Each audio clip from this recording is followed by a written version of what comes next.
As the President enters the venue, may we request everyone to please rise.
Ladies and gentlemen, the President of the Republic of the Philippines, His Excellency Ferdinand R. Marcos Jr.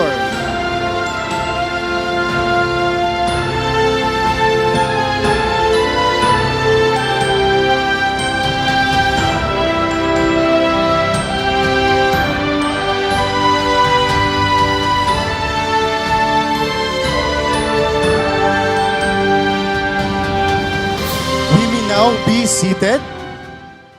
Good afternoon and welcome to the 125th founding anniversary celebration of the Department of Agriculture.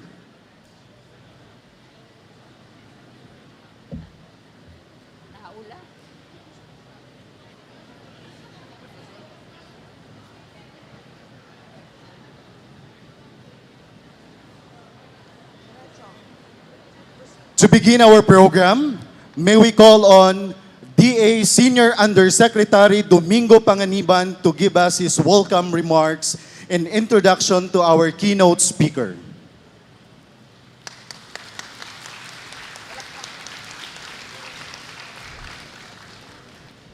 Magandang hapon po sa inyong lahat.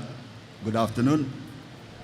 Today, as we celebrate a very important milestone in the history of the department, we are fortunate to be joined by a dedicated and distinguished public servant whose genuine heart for the Filipino farmers and fisherfolks led him to courageously accept the challenge of taking the helm of the department, whose sincerity in transforming Philippine agriculture into a leading sector of the economy is reflected in his steadfast leadership of this department and the Filipino nation. It is my distinct honor and privilege to introduce to you our keynote speaker today on the occasion of the 125th anniversary of this department. Ladies and gentlemen, the President of the Republic of the Philippines and concurrently Secretary of Agriculture, the Department of Agriculture, His Excellency Ferdinand Marcos Jr.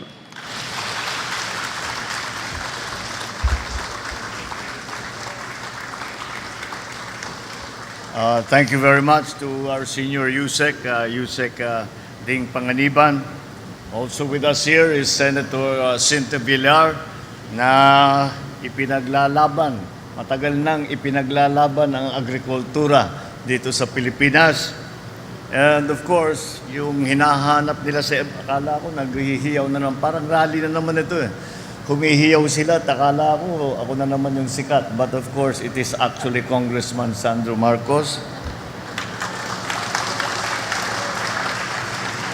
The UN representative of the FAO, Lionel Dabadie. My fellow workers in government, other distinguished guests, ladies and gentlemen, good afternoon. It is with immense pride and honor, nakangiti lahat dahil may ulan, ano? Inaalala natin ng matagal kung anong mangyayari dun sa El Nino. Sinerte naman tayo na imbis na tayo'y bagyuhin, ay tayo'y hinila. Hindi naman tayo binagyo, pero hinihila yung ulan dito. So, kukontrolin na lang natin yung flooding. Make sure that the Irrigation Association is taking full advantage of all of this rain na ma-direct sa tamang lugar. At baka naman masabi natin, siniswerte pa rin ang Pilipinas. Mahal talaga ng Diyos ang mga Pilipino.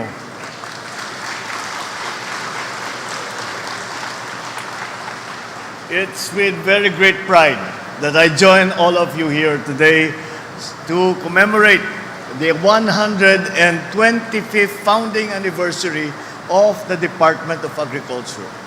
As we look back to the long and storied past of this institution, it is crucial that we remember the development of the department over the past 125 years, and we must also recognize its impact on the lives of farmers, fisherfolk, and Filipino people.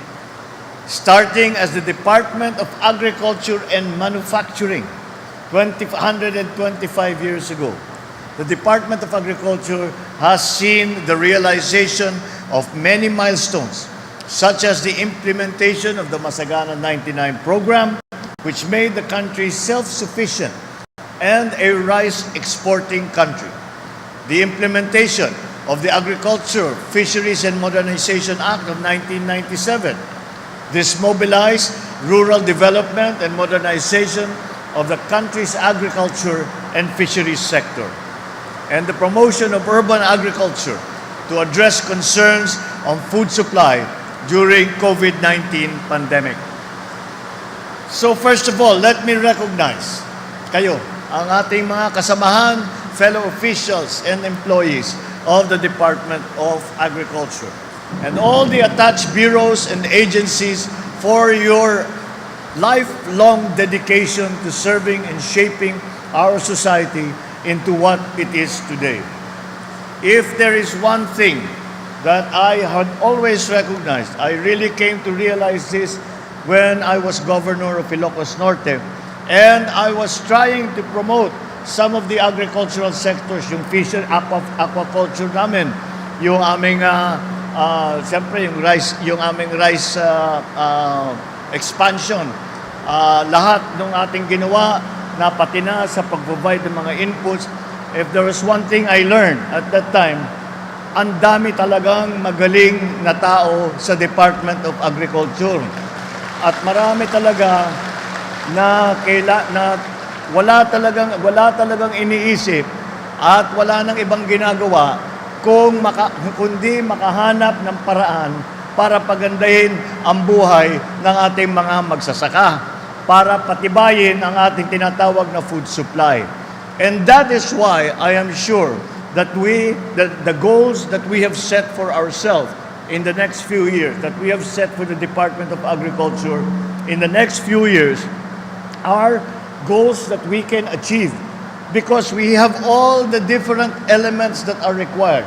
We have the expertise, we have the experience, we have the knowledge, we have the motivation to make things work. And so that is what we are trying to do, to put all your efforts into a single plan that everyone can follow. Kaya naman, para magkaroon tayo ng madalas na marinig na sinasabi na tayo ay mag-coordinate and there will be a symbiosis of our work, and we will come to see that these far-reaching goals that we have put before us can actually be achieved, that they will come. But I cannot say that we can do it without any of you. We have to be together. We have to work together. I know that it is something that all of you want because marami na sa inyong nakausap ko. Alam ko naman ang motivation talaga ninyo, pagandahin ang agrikultura. At kaya naman, malakas ang loob ko na masasabi na yung ating mga pinapangarap na sinasabi ng mga goals natin sa DA ay maaabot natin. Because with your help, we have harnessed the transformative potential of the agricultural sector in ensuring food sustainability, generating employment opportunities, mitigating poverty. Agriculture is and will always be an important contributor to our national economy. In the first quarter of 2023, the sector grew by 2.2%, contributing 9.1% to our GDP. Despite some modest gains, marami pa tayong kailangan gawin. Kaya kailangan natin pagmasdan, pag-aralan at bantayan yung mga iba't ibang puwersa na nararamdaman natin na kung minsan nagiging sagabal sa ating performance. Yan yung mga decreasing productivity, climate change, diminishing natural resources, at nagbabago rin ang ating market. But through the years, the DA Planner program and projects have continuously provided farm inputs, credit assistance, equipment, machinery, production, and post-harvest facilities. Kasama na rin dyan ang farm-to-market roads at ang ating mga irrigation para pagandahin ang ating productivity. We must continue to adapt and utilize the latest technologies and practices that will not only enhance our productivity and our quality of life, but will also open more doors to investment and market opportunities for our friends from outside of the Philippines. Moving forward, the DA will continue to devise interventions to advance our agri-fishery practices, improve the competitiveness of our agri-fishery products, further boost the income of our farmers and fisherfolk. In addition, we will expand access to our markets and related enterprises by enhancing our physical and our digital infrastructure, leveraging on private sector investments. As I have mentioned, there is still a great deal of work to do.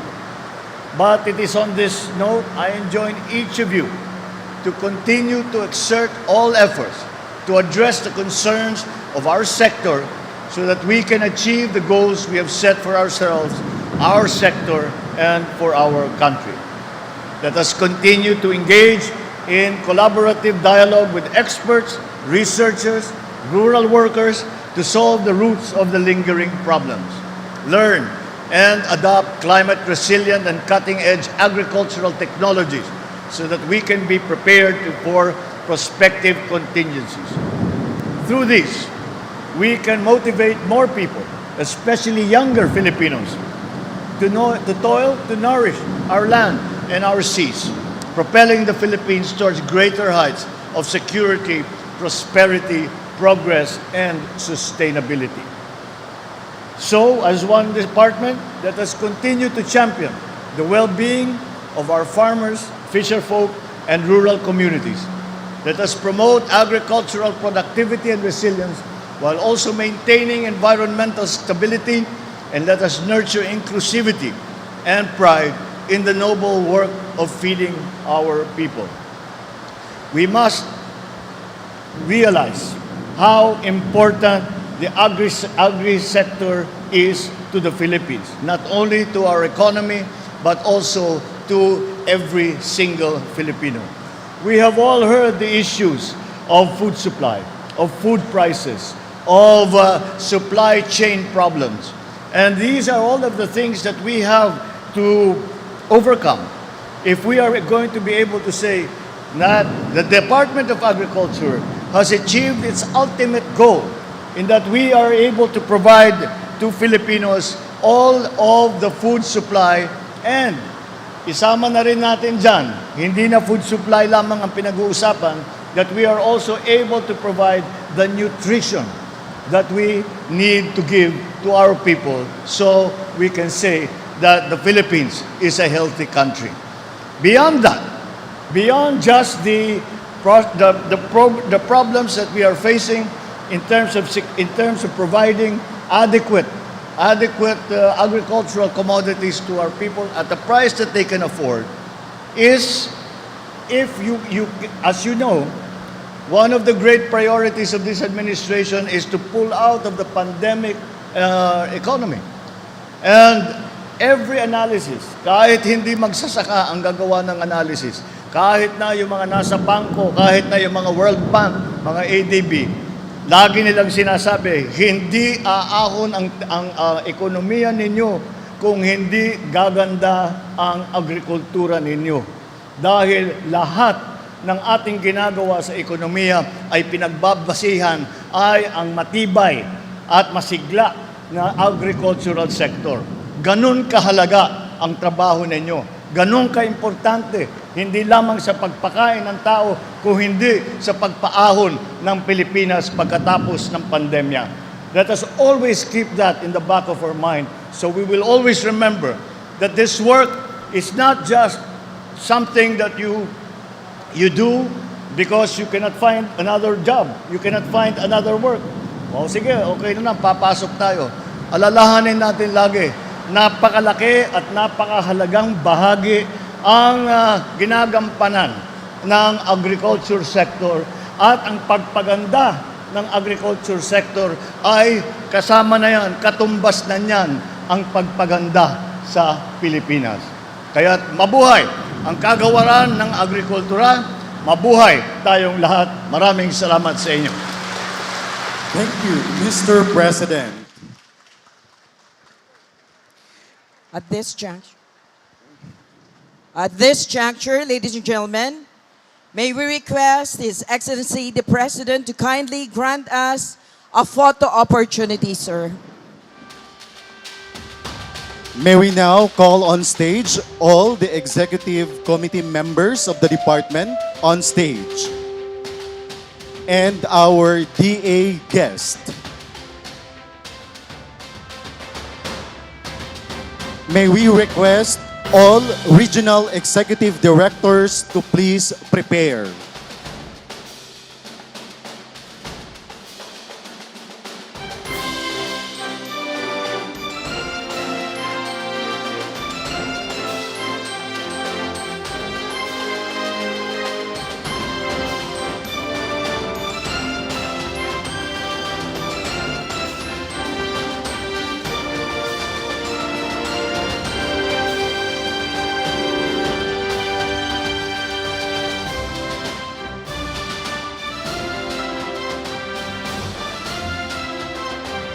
Thank you.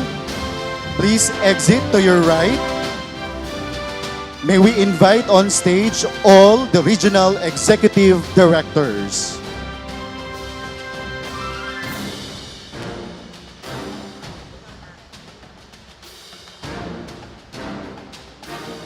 Service directors and heads of bureaus, please prepare.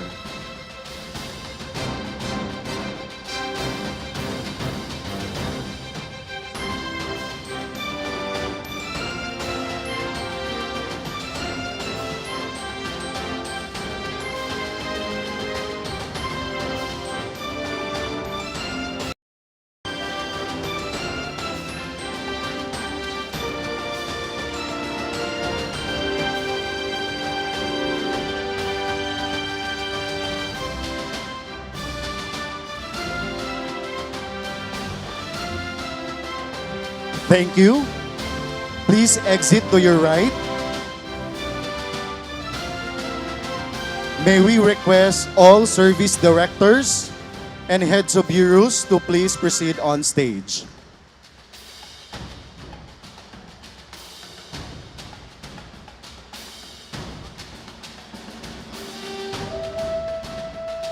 All heads of attached agencies and corporations as well as banner program directors, please prepare.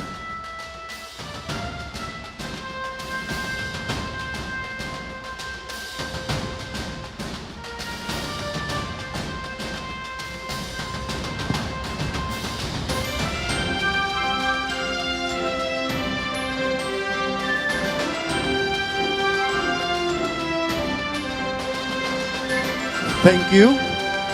Please exit to your right.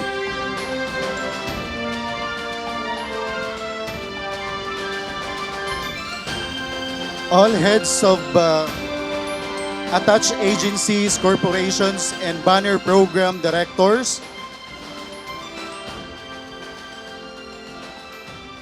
please proceed to the stage.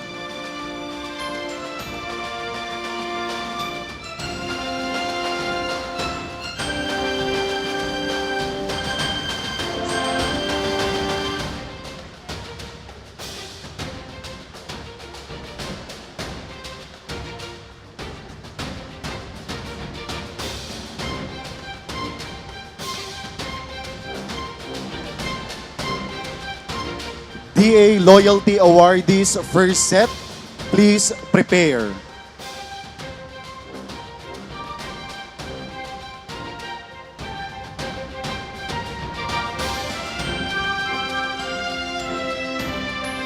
Thank you. Please exit to your right.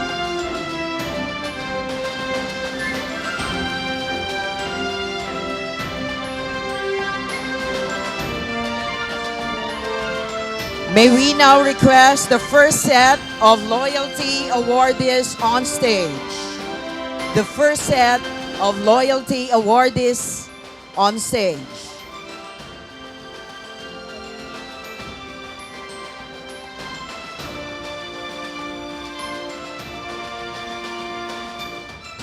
The second set of loyalty awardees, please stand by.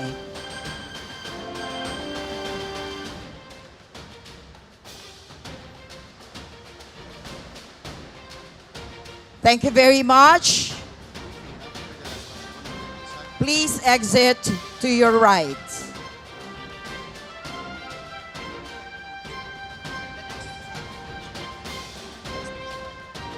May we call on stage the next set of loyalty awardees.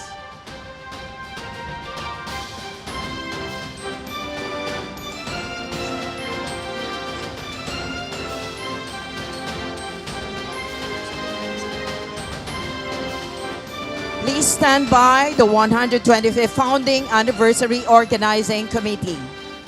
Please stand by.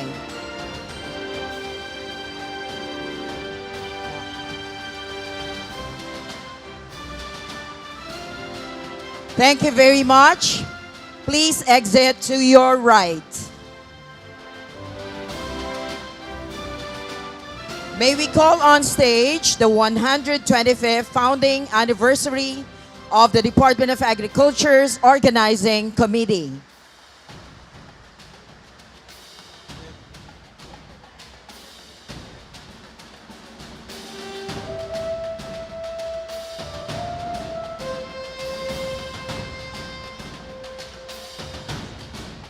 Next, may we request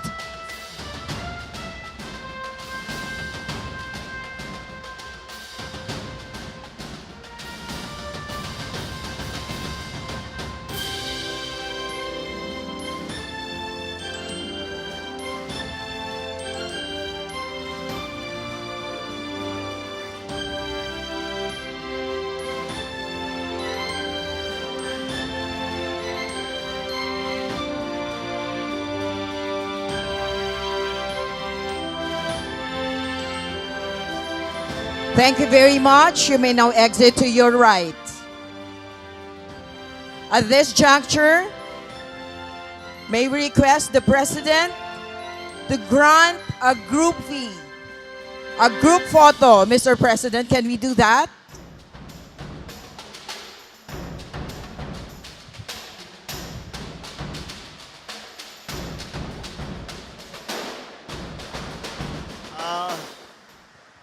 Nakita nyo, anak ko, nakangiti na itong mga ito. Alam, wala, binubulungan ako ng ating mabutihing senadora at ang ating kasamaan at lahat ng mga tiga-DA. Sabi, sayang naman, ang dami natin pinagagawa sa mga tao. Dahil anniversary, dapat may bonus. So, dagdagan naman natin ng konting bonus para naman, sabi naman ni Yusek Ding, may savings naman daw kayo. O, bakit hindi? Ayan, inuna ko na dun sa selfie para nakangiti kayo lahat sa picture.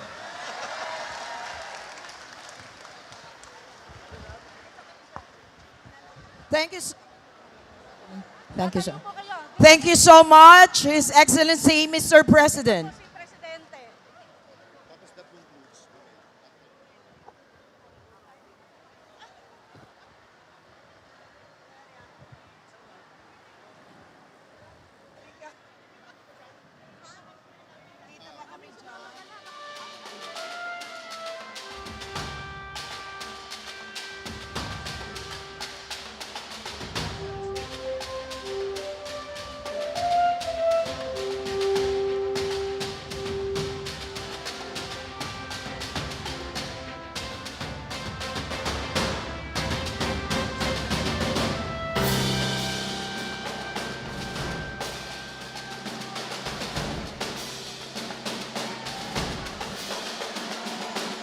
Thank you, Mr. President, for granting us this photo opportunity.